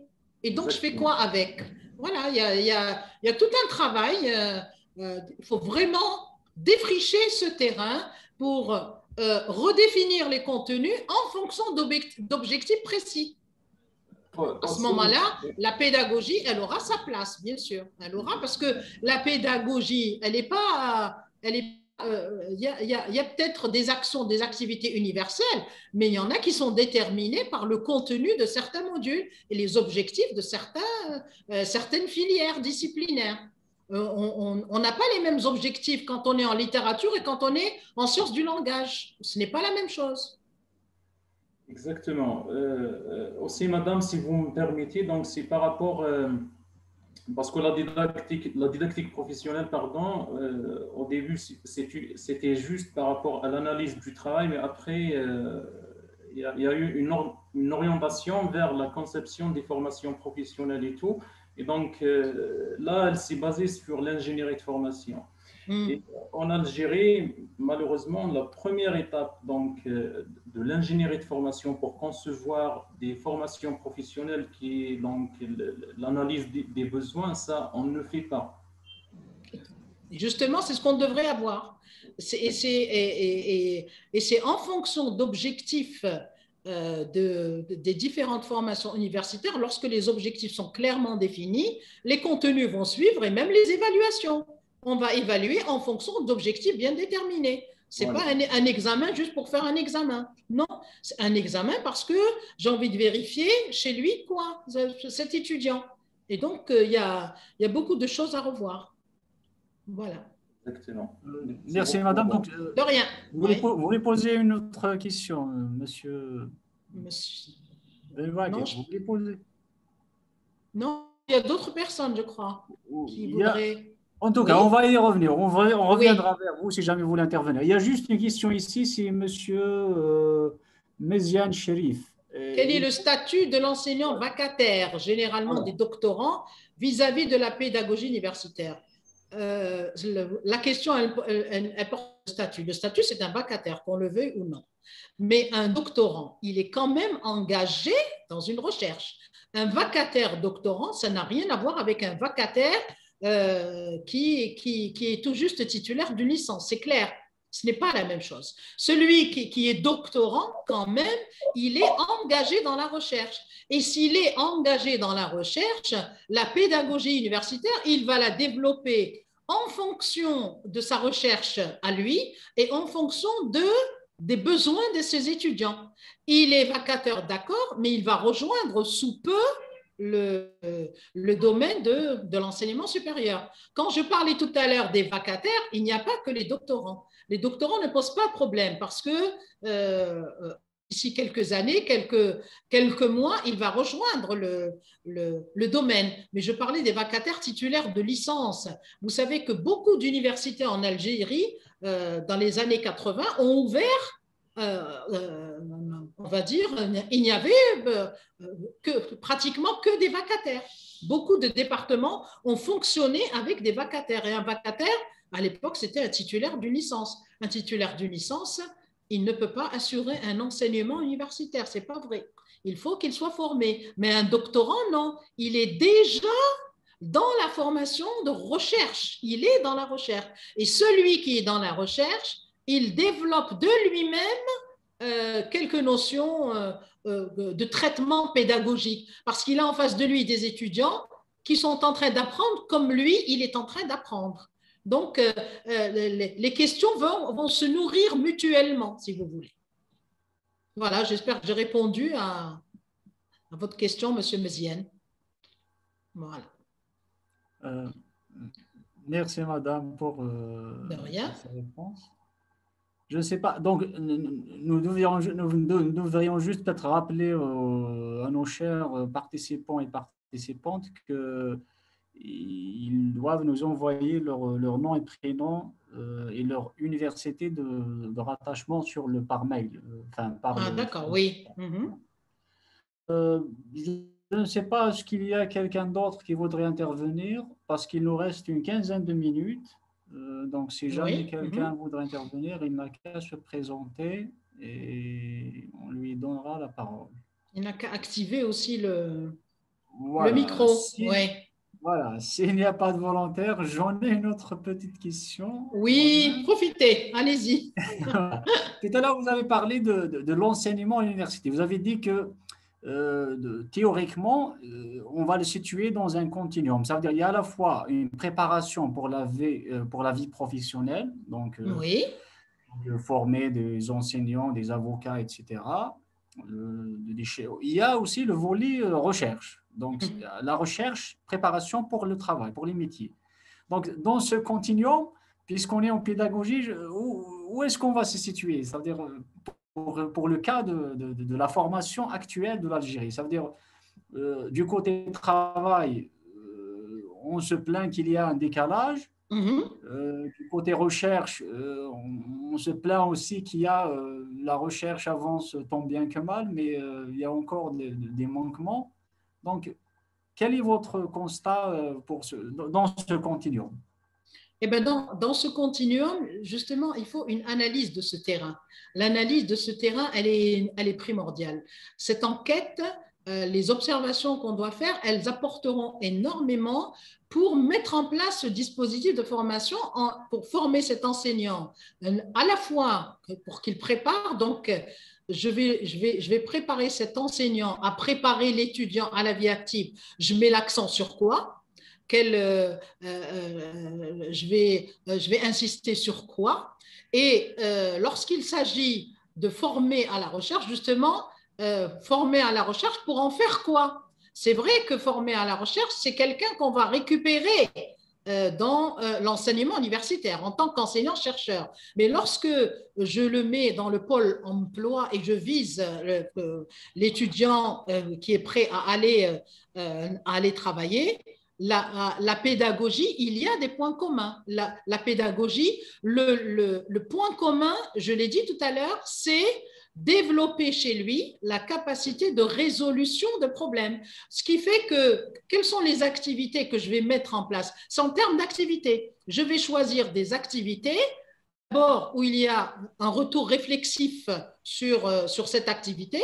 Elle sert à quoi? Elle va développer quoi? Et vous avez aussi la résolution de problèmes, elle développe, elle permet au sujet de se développer parce que c'est lui-même qui va décomplexifier la situation problème dans laquelle il se trouve. Et donc, les activités, au lieu de demander simplement la restitution des savoirs dans des examens ou dans des activités, plutôt proposer des situations problèmes. À ce moment-là, autant il a eu à réaliser des situations problèmes, autant il verra son développement pédagogique se faire petit à petit. Voilà. Donc, voilà, donc merci. Donc, il y a à la fois, je crois qu'il y a. Il y a quelqu'un qui veut intervenir. Oui, oui, c'est Randa et je crois que le micro, on l'a activé. Non? Oui, là, c'est bon, je pense qu'il est activé, oui. Je vous remercie. Alors, je remercie déjà Madame Benhoho pour son intervention. J'aimerais juste, en fait, savoir si, enfin, est-ce que vous ne voyez pas nécessaire de créer une sorte d'atelier de préparation, surtout pour les nouveaux enseignants là, qui s'apprêtent à enseigner à la fac, ou bien même les anciens enseignants, vu que moi-même j'étais étudiante à l'ENS et je voyais à peu près cette pédagogie universitaire qui n'a pas vraiment été prise en compte. Et donc, pensez-vous qu'il serait en fait plus nécessaire et plus intelligent de créer des ateliers où vous, les profs qui avaient plus d'expérience, qui avaient plus connaissance, plus connaissance de cette pédagogie universitaire afin de les former et pour qu'ils puissent, je ne sais pas, peut-être remédier à tous ces problèmes que les étudiants et qu'eux-mêmes rencontrent au sein de la fac, en fait. Oui, merci Randa. Oui, c'est vrai. Je vois la mise en place de ces ateliers. C'est ce que j'ai mis tout à l'heure comme apprentissage collaboratif ou par alternance. Moi, je suis d'avis pour que ces enseignants nouvellement recrutés ou qui se sentent en difficulté devant un public d'étudiants, ce serait bien de travailler en collaboration, de participer. Et ces ateliers de formation, si on les met en place juste entre nous, ça ne c'est pas suffisant. Mais c'est intervenir sur le terrain. Moi, j'aimerais bien donner la parole, les former tout en leur donnant la parole. C'est-à-dire, j'ai bien dit tout à l'heure dans ma présentation qu'il n'y a pas de modèle. Attention, oui, les gens, c'est vrai qu'ils attendent ce que Philippe Pernoud appelle le prêt à emporter ou à porter comme le prêt à manger ou le prêt à consommer. C'est pas ça. Le prêt à porter, ça n'existe pas, ou à emporter, mais simplement en matière de pédagogie, c'est dans le développement, dans le socio-constructivisme. On se construit au contact des autres et ma foi, si l'institution nous le permet, moi je serais d'accord pour mettre en place ces ateliers de formation à la pédagogie universitaire et je participerai volontiers. Voilà. On aimerait bien parce que y a certains qui disent oui, on aimerait bien profiter de ce que vous avez vécu comme expérience. Et c'est vrai que l'expérience, elle compte énormément le développement. J'ai parlé tout à l'heure à M. Atta de l'identité professionnelle. L'identité professionnelle, elle retrouve son essence ici. Alors, ce n'est pas l'expérience, attention. L'expérience, ce n'est pas le nombre d'années. Non. Pas parce que j'ai fait 27 ans, 48 ans, 30 ans, 32 ans, je ne sais combien, que je me dis être parfaite dans le domaine de la pédagogie. Pas du tout. Certains sont très jeunes, ils ont derrière eux tout juste 4 à 5 années, ils ont développé de remarquables qualités pédagogiques. Comment on développe ces qualités pédagogiques? C'est par ce retour réflexif, en se posant toute la question, moi, qu'est-ce que j'ai enseigné? C'est clair. Mais qu'est-ce que les autres ont appris?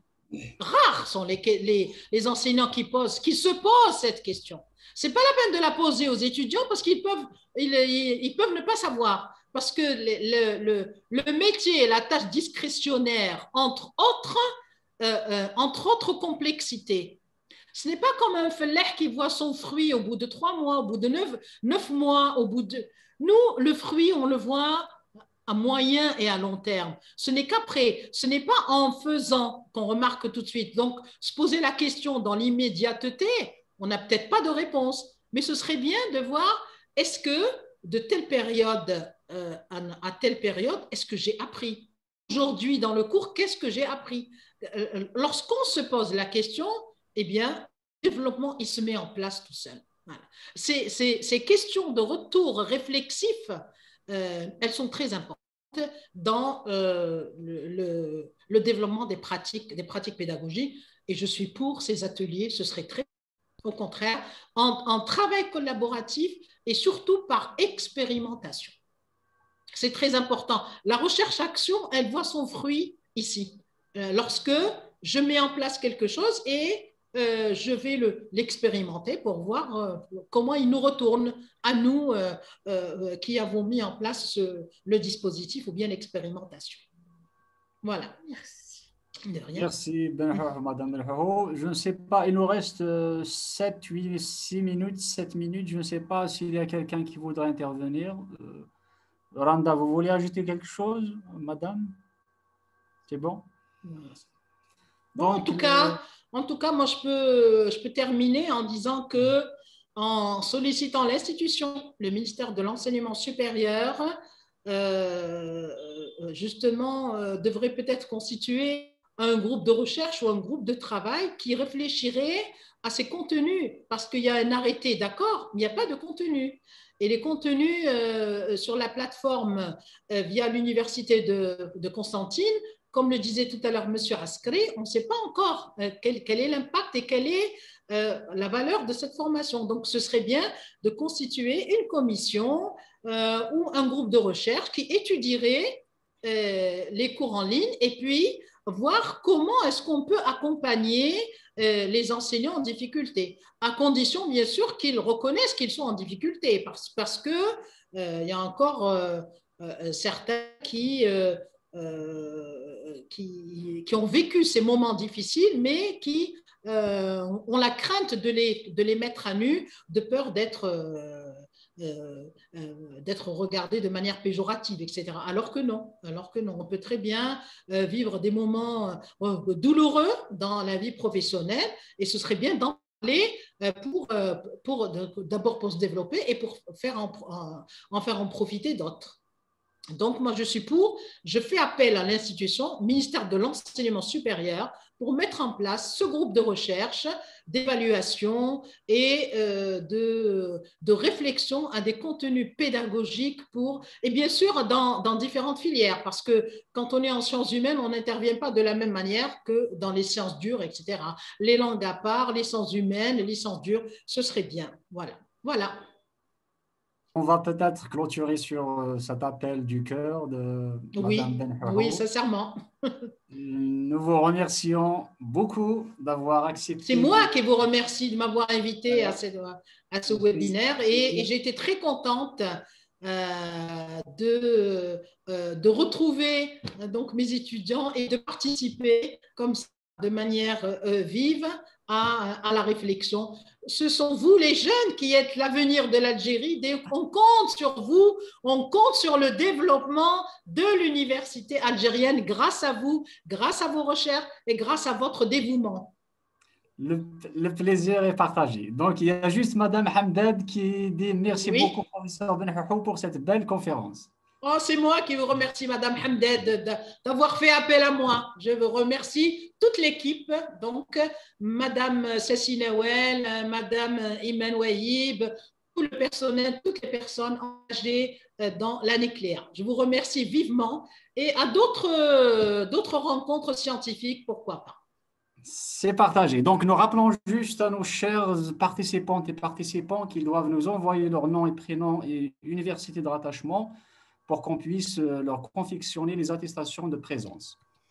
Voilà. Donc, sur ce, n'oublions pas également de rappeler à tous les actants, à tous les intervenants dans le domaine de l'enseignement supérieur et de la recherche que l'ANECLEA, l'Association nationale des enseignants-chercheurs en langue étrangère, vous appelle à venir adhérer pour qu'on puisse promouvoir le débat, comme on le fait aujourd'hui, et aller de l'avant dans ce domaine, je crois, dont on attend beaucoup. Parce que si l'enseignement supérieur n'apporte pas ce plus, la valeur ajoutée au pays, donc quel autre domaine pourrait le faire? Ah oui.